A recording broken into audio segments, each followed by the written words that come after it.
People keep asking if I'm back, and I haven't really had an answer. But now, yeah, I'm thinking I'm back. You are listening to The Review on the OSG Sports Podcasting Network. Hello, everybody, and welcome back to another episode of The Review. It's the Online Sports Guys College Football Podcast featuring us, the online sports guys, or at least three of us anyway. There is a rotating cast here.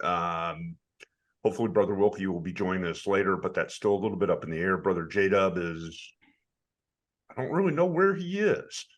Parts unknown. Yeah, he J-Dub just needs to come on the show with a mask, like Mr. Wrestling number 1, or Mr. Wrestling number 2, come from parts unknown, and then just take the mask. I've been debating to fire up my laptop in another room and have a cutout of him in front of another microphone. See, that'd be I like that. Just to fill out the screen. That's be pretty sweet. We might have to do that one week. We'll take turns being his voice. Oh, that's awesome. We are here to make jokes at other people's expense and talk a little bit about college football, which is roughly the same thing depending on your perspective.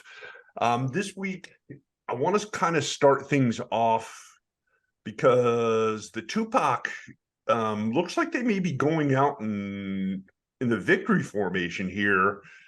You're talking about the best game of the week this week, Washington and Oregon, a game that went down to the absolute wire and may probably rest on the shoulders of the Oregon head coach, Dan Lanning, who made some odd decisions at the end of the game.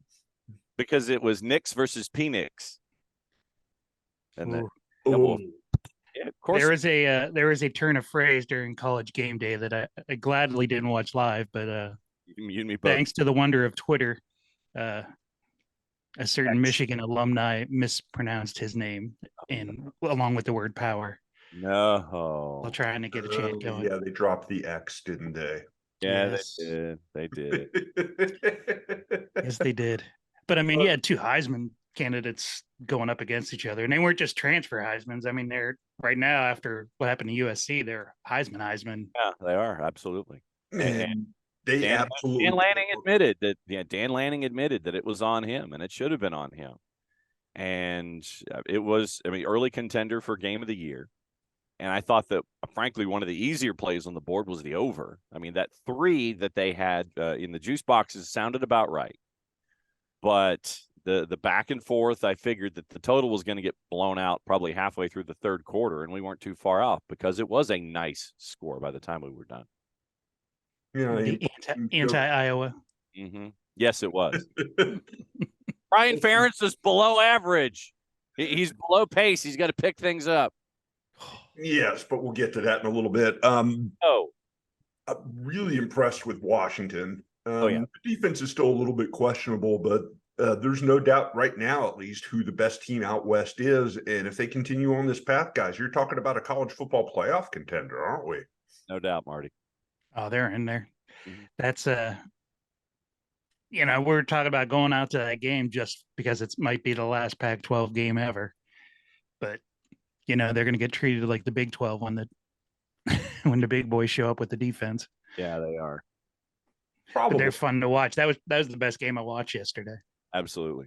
But I think back about when we were talking about Penix, I think back a couple of years ago, the one good season Indiana football had in the last how many decades? Well, it was probably a decade because you had the play 13 for Terry, but it was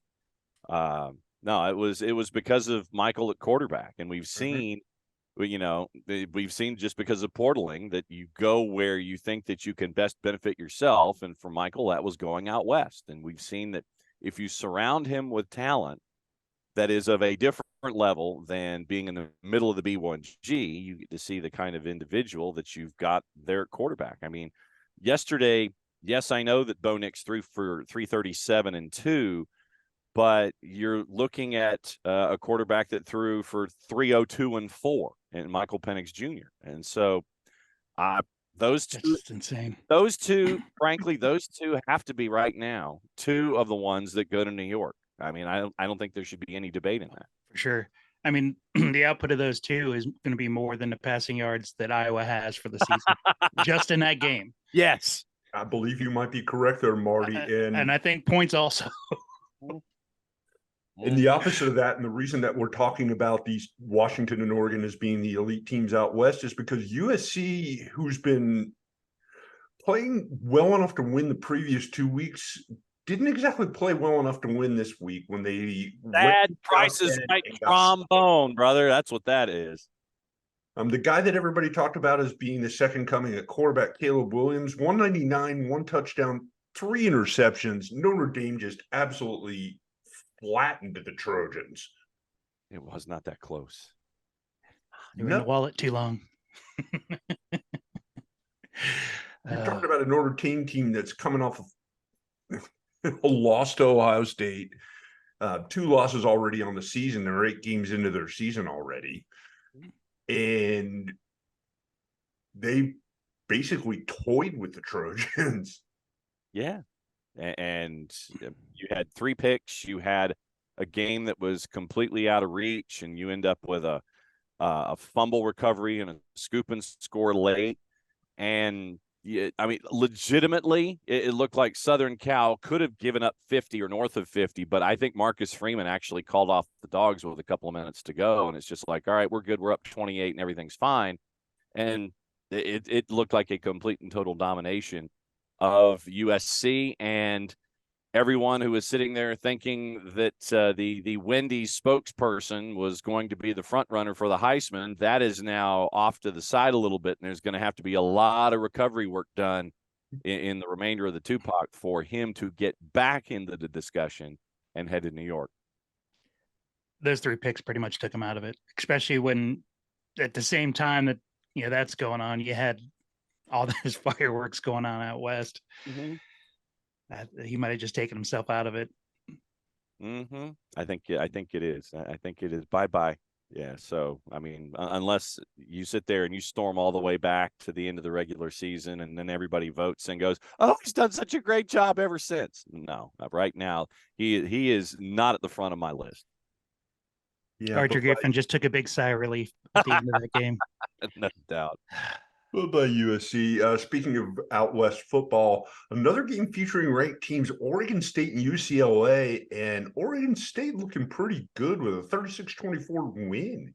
Yeah, it wasn't just those throwback jerseys too. No, I like those. DJU looking more and more comfortable at quarterback for Oregon State, and makes you wonder even further about just how bad the coaching is at Clemson right now. I'm shocked at that revelation. I'm gonna sip my coffee.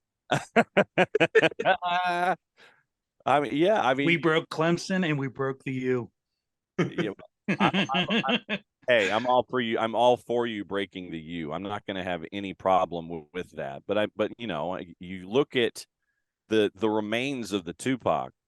And what happened yesterday, you've got what happened on Saturday with Oregon State putting up the big number, and then Arizona shocking Washington State.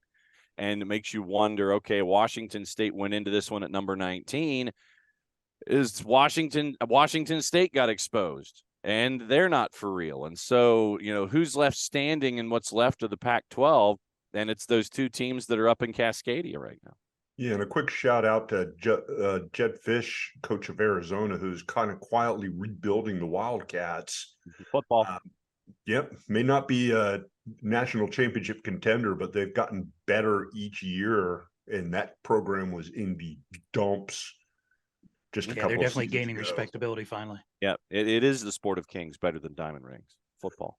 I've got to talk about one other game out west before we move back east, and that's a game Friday night that got some headlines for Colorado for all the wrong reasons. Oh, yeah. They cough up a 29-0 lead to a very bad Stanford team and end up losing in overtime, 46-43, in one of the most epic collapses in college football history.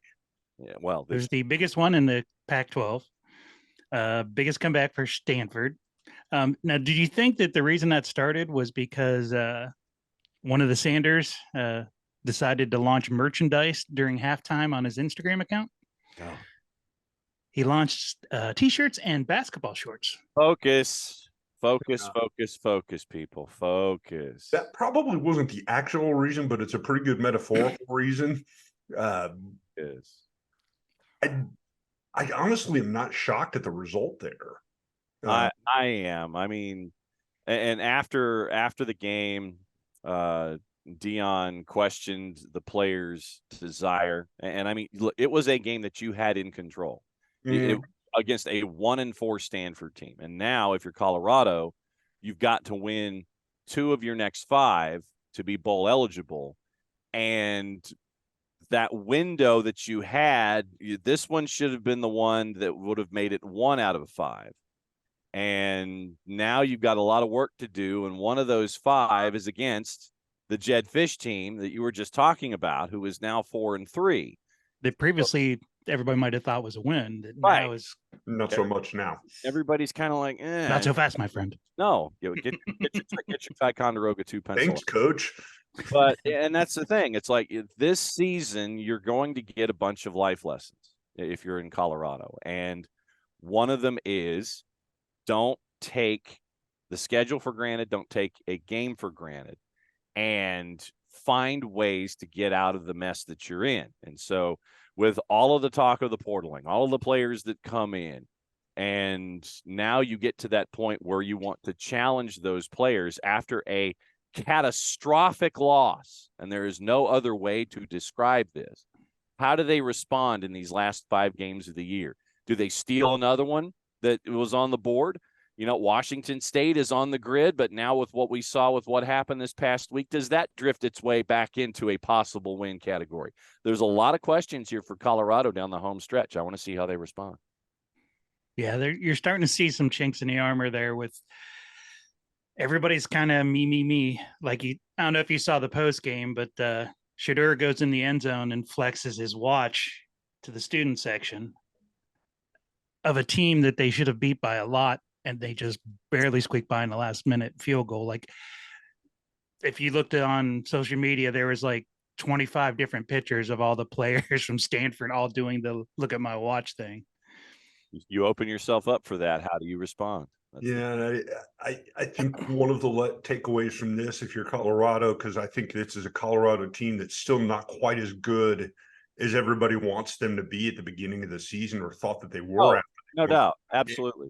Mm-hmm. Is while you may think you're better, and the team's probably a lot better than they were last year because they were arguably the worst team in college football last season. Yeah. There's still a long way to go before you're actually on the same level as a lot of other programs that have been around a lot longer with some success. Yeah. And that's the thing here, Marty, is that what Dion is doing should not be disputed for the beginning of a turnaround of a program. We've seen. Oh no, he's taken them a long way. Right. And so you to expect and anticipate a true 180-degree turn from absolute jump, I think, is a fallacy. Accept the growth for what it is. Learn from your mistakes this year and apply it going forward. Anybody that thinks that, Colorado is the next best thing to sliced bread, calm down. You just take your roll and slow it a little bit. Take it back to 18 RPMs here on the turntable. Let them grow a little bit. I know that there's always that instant gratification that we're attached to, but just calm down. Just everything. Learn how to run the ball, because when you got a 29-point lead, you should probably kill some clock. Yes, and here I thought that the last game we were going to talk about was Colorado State and Boise. It's Colorado State scores. No time left on the clock. Mary Colorado State with the win in the last second 50-yard touchdown pass. Crazy finish to okay game. Oh yeah. Like I said, just skip the first 59:30 of your game clock on your DVR. Just go to the end. Go to the end. Guys, let's move out east a little bit for some of the ranked teams and some of the teams in the SEC and Big 10/16, Big 12. Here we go. The big sack, etc. Yes. Number 1 Georgia Bulldogs, mostly on cruise control, 37-20 win over Vanderbilt. The only noteworthy thing to come out of that game, Brock Bowers leaves the game in the second quarter with a sprained ankle. The good news for Georgia, they're playing the bye week next week. So Brock has a couple weeks to get back before the annual Gafla showdown in the world's largest cocktail party, because we can't call it that, even though we just did in Jacksonville. We just did. It just Kirby. It's still the Red River Shootout too. Yeah, Kirby still doesn't care what anybody thinks, and so that's the bottom line. Nor should he until somebody beats him. He's focusing on his own issues and problems and getting a team ready for a Final Four appearance, or for an SEC championship appearance, and then a Final Four appearance. Yeah, right now, probably the most dominant team against the arguably worst schedule in college football, the Michigan Wolverines. Easy win, 52-7 over Indiana. Marty's Ohio State Buckeyes, cruise control again. Nice, easy win over Purdue. Purdue scoring in the fourth quarter just to make it less embarrassing. So they got shout out. That was crazy with 3 running backs down in that game. Yeah, no doubt. But a shout out for the ceremony for Tyler Trent and naming the Pediatric Cancer Center in his name. So very, very cool stuff on that. Yeah, that was awesome. I got to say one thing, though. That was the worst called game I've watched that wasn't on ESPN Plus. That was amazingly bad. Oof. Yeah, the whole world's still trying to figure out how Jack Collinsworth ended up getting a network broadcast. Oh, wait. And that was their main broadcast. What? Yeah. Oh, my God. Ohio State game. I'm an Ohio State fan. I'm looking at Twitter. Nobody's bitching about the O-line coach. They're bitching about the quality of the broadcast. There's a Twitter... There's somebody on Twitter that goes by Fake Urban Meyer, and he congratulated Pickerington High School on the hard work they put forward into producing that game. It was awful. Pickerington AV department. They didn't know which quarterback was in the game. Oh, no. It's not like one of them wears 33, which is a number that jumps out at you when they're under center. Yes, it does. A couple other blowout games. Florida State with an easy win, 41-3 over Syracuse. Penn State, 63 UMass. Ooh, you massacre. So it was a U massacre is what you're saying? Yes, that was awful. 1-7 for the year. A couple other interesting games. Wilkie's Arkansas Razorbacks put up a little bit of a fight with Alabama. The Crimson Tide got the win 24-21. Not exactly the prettiest game in the world, but Alabama did pull off the win in Tuscaloosa. Yes. Miami keeps falling. North Carolina with a win 41-31. I suspect the Hurricanes still having a hangover after the fumble Ruski game. Oh, no doubt. Absolutely. Yeah. Well, at least Dion said, "Hold my beer" this week. and blew something worse. Wow.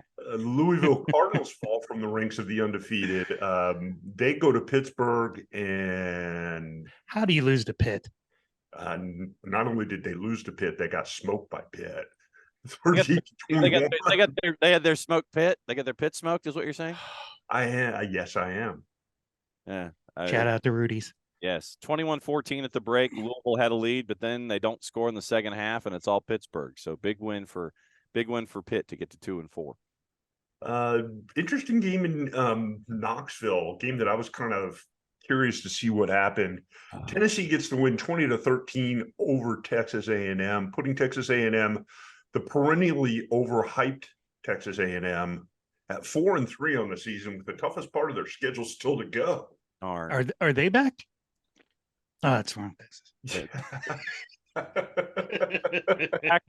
back being average. I mean, it's just Max Johnson threw for 223 and 2 picks. Frankly, I wish, with all of my allegiances, a lot of folks were just wishing that much like Bane and the Batman movie, that it would be this turf that it would happen to this week, where you just have both teams just kind of get swallowed up and just fall into the earth.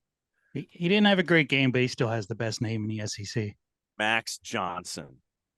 Exactly. But yeah, Texas A&M's at 4-3. Tennessee came in at number 19. They're 5-1.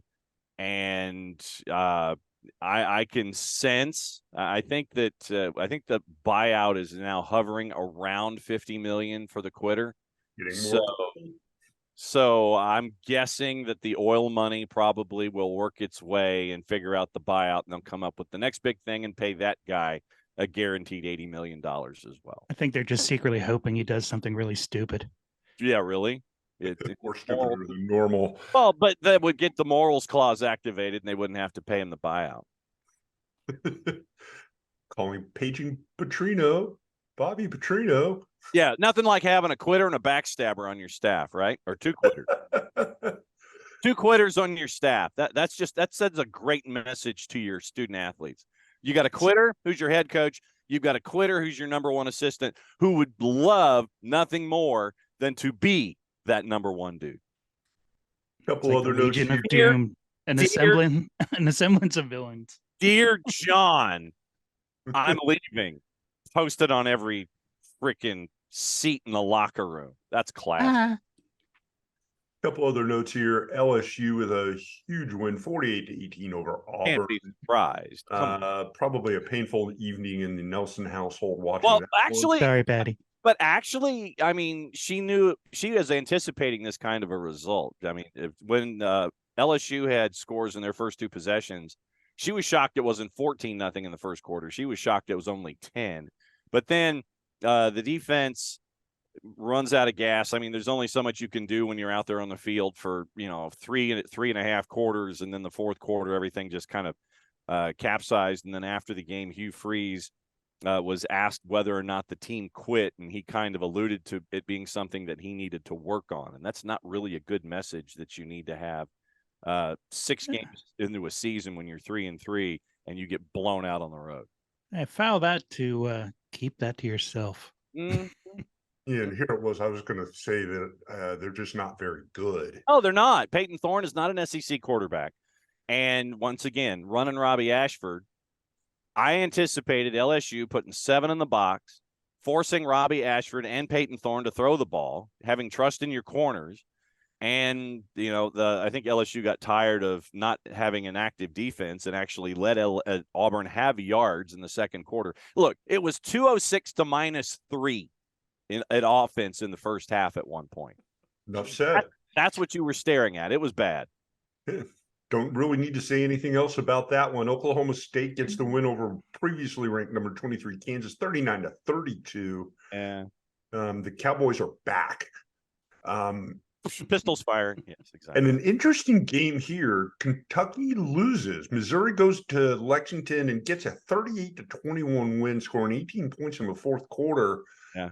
Guys, we might be sleeping a little bit on Missouri. They've looked pretty good the last couple of weeks. I'm going to continue to sleep on Missouri. Thanks. 6-1. Well, good on you. All right, before we move off of Missouri, let me go to their schedule really quickly and look at this 6-1. But yeah, 18 points in the fourth quarter. Okay, so here's your schedule. South Dakota. Hey, Youngstown State plays them. Yeah, and they lost at the last second field goal and lost in Vermilion. Oh, man.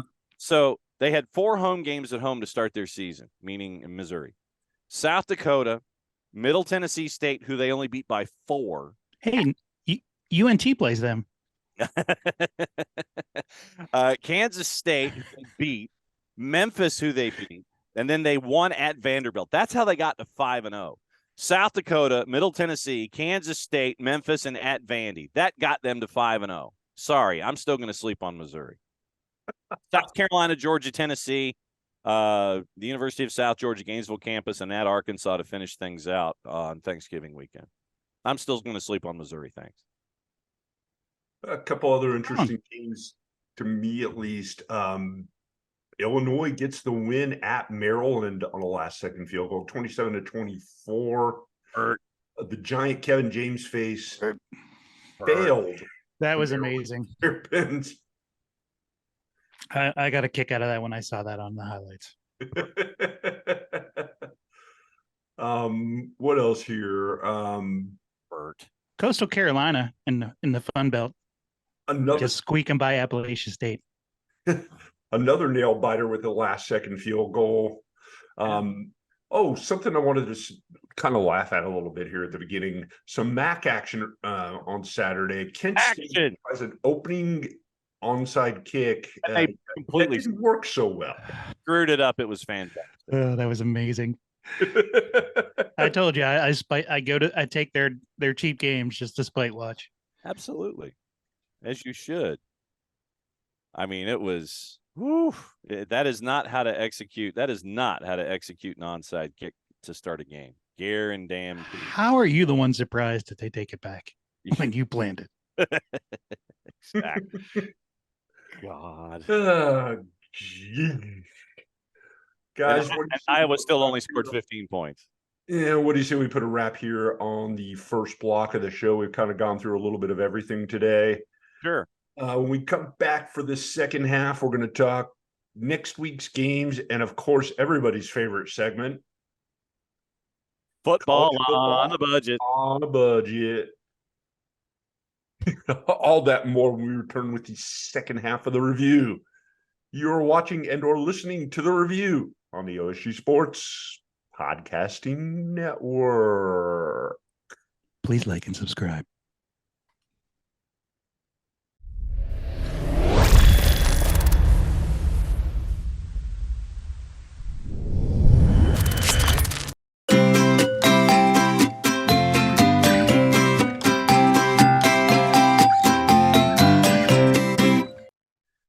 Over here in the OSG sports side of things, we talk football. FOOTBALL. College football version here with the college football review every single week. But for those of you that like not just football with two O's, but football with a U, FUTBOL, there's the Soccer Down Here Network.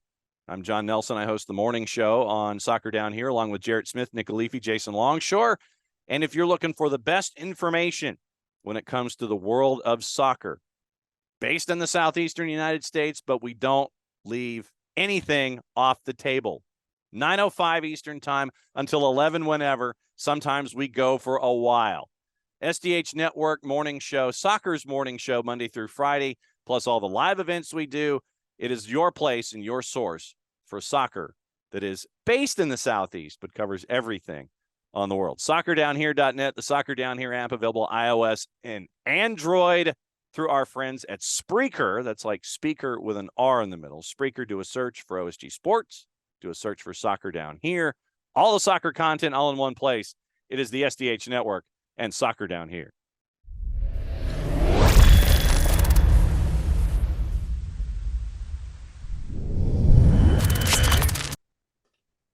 Hello, everybody. You have made We're it. back. We're back for the second half of the show.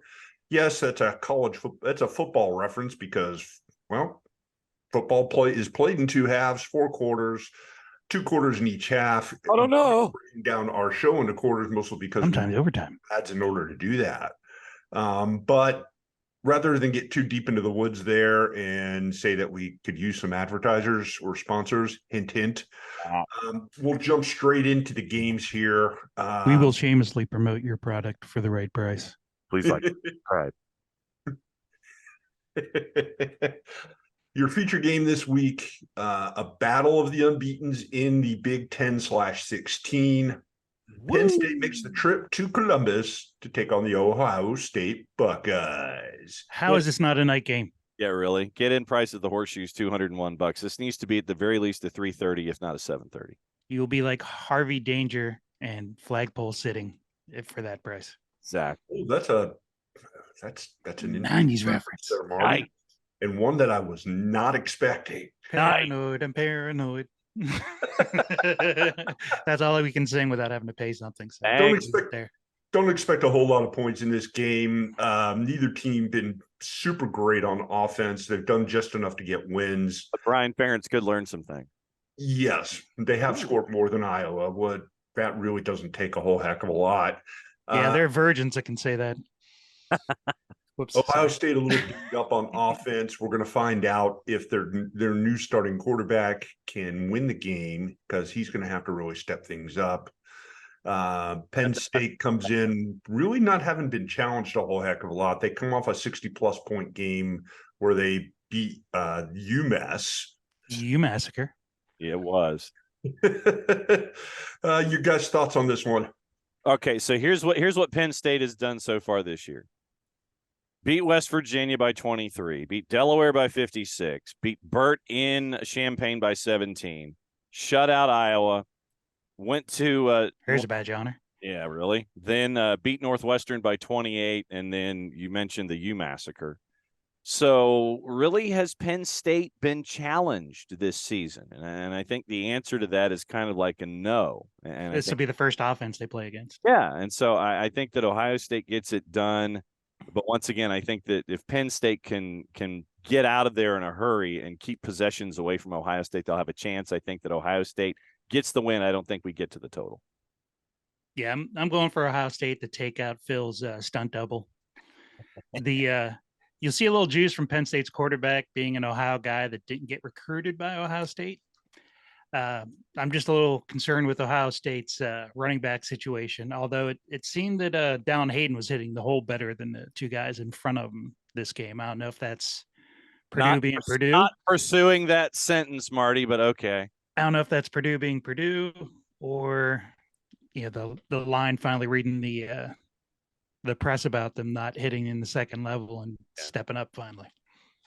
Yeah, probably some combination in the middle there. Some other ranked teams in action this coming week. I don't know that Washington State's going to be ranked once the rankings come out for this coming week, but they travel to Oregon to take on the Ducks, who are going to be hurting a little bit after that loss at Washington. Yeah, this one could get ugly, I think. Oregon, get in price at Autzen Stadium, Marty, $64. This one could get out of hand. I would take that for sure. Mm-hmm. Some SEC action in what's been largely a disappointing league, and two teams that have really struggled to put points on the board, but they've done just enough to win almost every single week. The Tennessee Volunteers take the trip to Tuscaloosa to visit the Alabama Crimson Tide. Get in price at Bryant Denny's 138. I think that this will be a redo of the Arkansas game that we saw this past weekend, where it'll be closer than folks think. Tennessee makes a key mistake, Marty. Alabama gets it done. Win by field goal. Yep. Yeah, Jalen Milroe, I think, has been sacked like 127 times, but he seems to make one big pass every game. That's enough to get them. He's the David Carr of the SEC. And apparently one interception per game. Yes, that too. Yes, he's always good for one of those as well. Some other ranked teams in action. Good Tupac action out in Los Angeles, 8:00 Fox kickoff. Utah takes the trip into enemy territory, and they take on the reeling USC Trojans, who have not played a good game really in the last 3 weeks. No, get in price at the Mausoleum, $67. You know that USC is going to want to be motivated to put up a number on Utah. I think that if Utah, once again, with their quarterback situation being what it is, I think that if Utah can keep the ball away from USC and milk the clock and make sure that your drives are of distance and take up a lot of time, I think it'll be a long day. I think that USC still wins it, Marty, but I think that once again, like we were talking about with Alabama and Tennessee, it could be a one-possession game. Yeah, I like Utah on this one. There's blood in the water, Mm-hmm. and they've got a chance on their way out of the Pac-12 to make a statement with this game. And they're looking pretty vulnerable after that last game, so I kind of like Utah on this one. Yep. Did we go to the football version of the four corners offense? Yep, just the key. It's keep it away. Literally, if you're getting 3 1/3 per carry, 3 1/3 per play, you do that 3 times. It's a first down. That takes 2:20 off the clock and keep it going. Here's a ranked team, a battle of ranked teams that I never thought I would be discussing, but yet here we are. The number 17 Duke Blue Devils take the trip down to Tallahassee and square off with the Florida State Seminoles, your 4th best team in the country as of right now. This is a primetime game on ABC. And guys, even without Riley Leonard, Duke still won this past week. I mean, it's you're finding ways to win. It was NC State. Get in price in Tallahassee right now, by the way, $38. Taking that one. Yeah, it's out of our budget, but I'd take that one. Absolutely. But I think that this will be one of those tests that you're staring at if you're Duke. Just how real is this season right now? Heading through the weekend, you were at number 17, so you're high teens, and this could be a long day for Duke. But we'll see what happens. I think Florida State gets it done, and you probably can go north of the total. I think Florida State gets it done, but Duke will take revenge during basketball season. Exactly. Couple other interesting matchups before we kind of move on to football on a budget. Football on a budget. The battle for Div.I, state of Michigan supremacy. The Michigan Wolverines travel to Ann Arbor to take on the seriously wounded Michigan State. I think you had it right the first time. That so when is that kicking off? Is that It's a 7:30 kick on NBC, so the production is going to be challenging. Oh God. Get in price in East Lansing, $94. I'm not touching this one with anybody's 10-foot pole. Not interested in the slightest. It could get ugly, and it would be the personification of their season there in East Lansing. It will be Michigan State's Super Bowl, but that might not.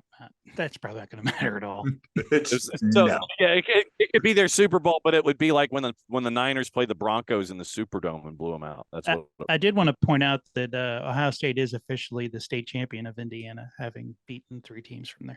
Have they beaten Indiana State yet? Oh, not yet. They didn't play them this year, though. But if they are 3-0 in the state of Indiana. Got to move on to another game that Marty kind of stuck on when we were talking before this segment about potential matchups this week. North Texas travels to New Orleans to take on Tulane, and it's not so easy to get into that game as of right now. Why? I'm at a loss. They were like, was it $2 when we did that last week? Yeah, it was a couple weeks ago. Tulane had a home game, and it was a $2 get-in at Yulman Stadium, and I was buying like 6 seats. Yeah, because you wanted to make sure that I wanted 2 armrests, and I wanted to put my feet up. Yeah, and you wanted to make sure that the boss had an unobstructed view, and I get that completely. But North Texas and Tulane get in price $104 at Yulman Stadium. Is and it's on the deuce. I mean, is it Mardi Gras? I'll put the Marty and Mardi Gras and go to that. That's what I'm saying. That's a T-shirt. But UNT did bring the wood this week, but it was against Temple. It did double that score, yes.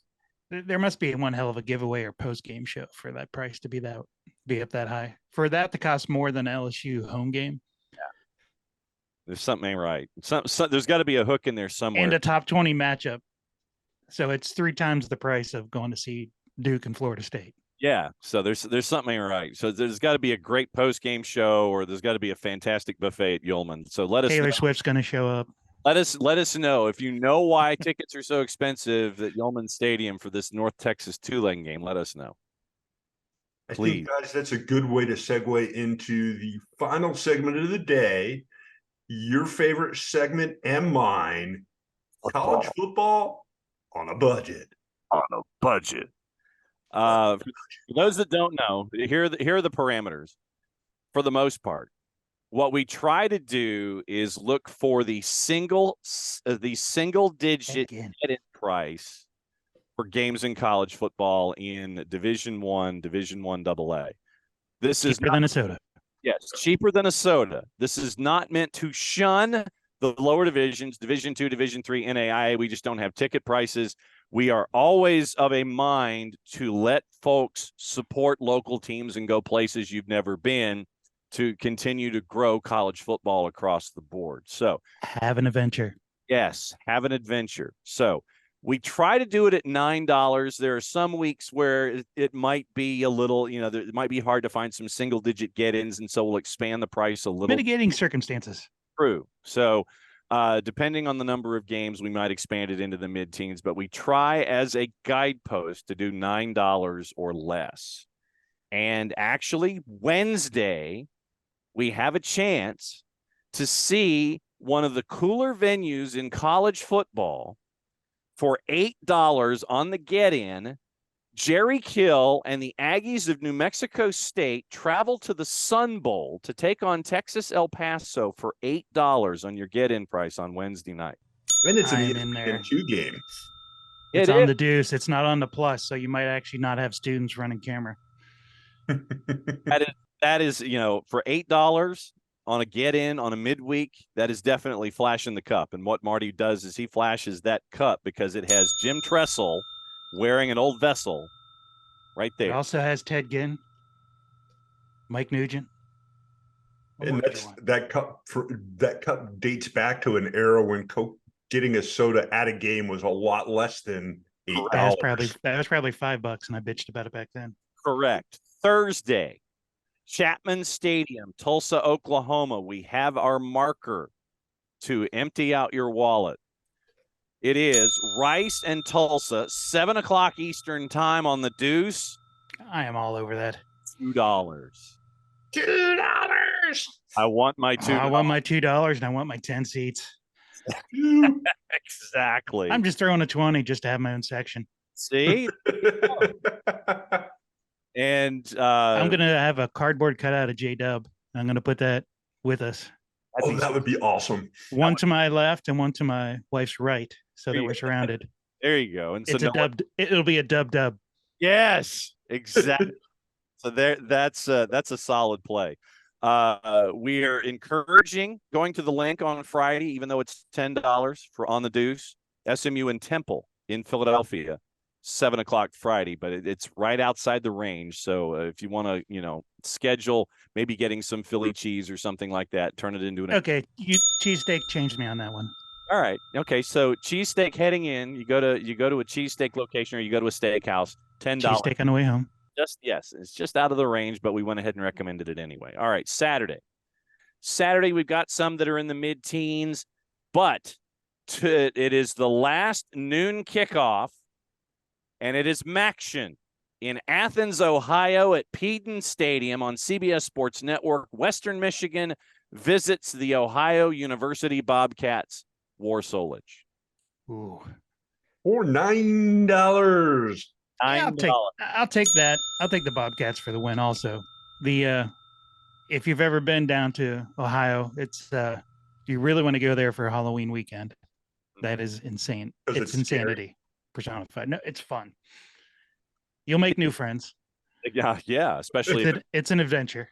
If you're in a Halloween costume, absolutely. It is the largest Halloween party in the country. Get a load of this. All three of the 2 o'clock kickoffs are just outside of our range of $9. This sounds like a conspiracy. I think so. Charlotte at East Carolina, where you can put the Rowdy and Dowdy Ficklin in Greenview, North Carolina, is $11. Monroe at Georgia Southern for Phil at Paulson. I'm taking Georgia Southern for Phil. I think that price is going to shift partway through the week, and I think that will meet our criteria, and I'm taking it. All right. And then Maction, Akron and Bowling Green, the third 2 o'clock kick, also $10 at Deutt L. Perry Stadium in Bowling Green, Ohio. I think that'll go down to $2. So we've got those. But I'm not taking it. No. 3:30 kick at Pratt & Whitney Stadium and Rentschler Field in East Hartford, Connecticut. $8 to go see South Florida and UConn. I'm not interested. Not a darn bit. As much as I like Carnage, that's just gonna suck. Yeah. Even to go see my favorite former Falcons head football coach J.L. Mora. No. I would go watch women's basketball of those two schools. Yep. But their football teams are just too pathetic, even for that price. Correct. Let's see. 3:30 on the plus, more Maction in DeKalb, Illinois at Husky Stadium, Eastern Michigan and Northern Illinois in the suburbs of Chicago, the northern suburbs. I'll take that one. All right. Hey, how often do you get to see two directional schools play each other? You get directionals and you get deep dish. Yes. Good combo. Yeah. There is a $12 get-in Boca Raton, Florida at 6 o'clock for Texas, San Antonio, and Florida Atlantic at Ricardo Silva Stadium on the Florida Atlantic, not Florida International. Florida Atlantic Stadium in Boca Raton, $12. The same thing, John. I'm going to say no on them. We already checked the retirement homes there like another week or two ago, so I'm going to pass. There you go. So yeah, Florida Atlantic and Florida International are basically interchangeable at this point. Yeah, that's true. They're one of those teams you play on the video game to start out your season. Correct. And I'm scanning our I'm scanning our 1AA schedule, and we have a game. We do have some games in the mid-teens, But we do have a game that fits the budget.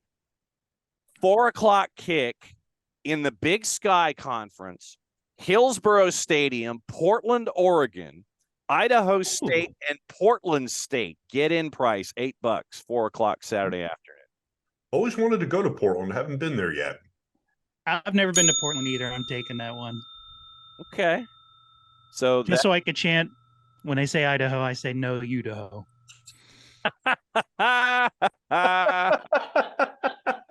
Oh, that's fantastic. I'm buying that T-shirt because there's some student is selling that T-shirt out of his trunk. That got a good belly laugh from my game. audience here. As they should. Your wife, did a dog giggle too? Yes. If I can make the puppies giggle, I'm feeling like I'm doing my job here. As long as you can make the puppies. I'm the only non-Emmy winner in our group, so I got to bring the comedy. Well, as long as you get the puppies to Google, and everything's going to be fine. But we do not have feedback on Div.II, Div.III, or NAIA. If there are budgetary games in those divisions, let us know and add them to the stacks. Let us know in the comments. But that is football on a budget for the weekend, for the week 8, October 16th. Send us a video. We'll even drop it in the segment. There you go. Show us where you were for your budget and show us the ticket stub to let us know what the price was. So show us your tailgate. Yes. October 16th through 22nd. That's football on a budget. Games all the way through the stretch. Guys, I think it's time to put a wrap on things here for this week's episode. So let's do that. For OSG Nelson, I am OSG Phil, and that is Brother Marty. We are part of the Online Sports Guys team. This is our college football podcast. Thank you for tuning in, everybody. Hopefully, we will catch you again next week when we go through the Halloween schedule. Until then, enjoy your college football. Go see some action. We've given you some serious discounts if you going to look for something to do and not spend a whole lot of money. What better to do than watch a college football game, right, guys? Yes. In person. Thanks again for tuning in. Have a great week, everybody. We'll catch you again soon. Please like and subscribe. And visit www.onlinesportsguys.com. Or HTTPS.